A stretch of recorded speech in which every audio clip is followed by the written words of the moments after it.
नमस्ते, प्रणाम और दिल से थैंक यू वो सबके कि वो लोग इतना प्यार और आशीर्वाद फरिश्ते के देहनी।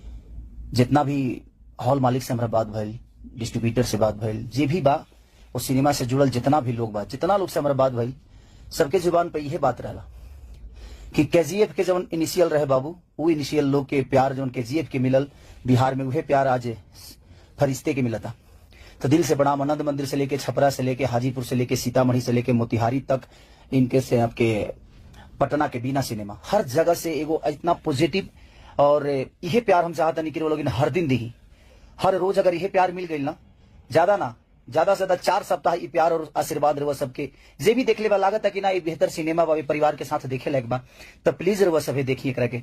रहो लोग अगर एक बार देख लेनी ना तो सच कहता नहीं कि भोजपुरी के कायनात रहो सब बदल सकीले।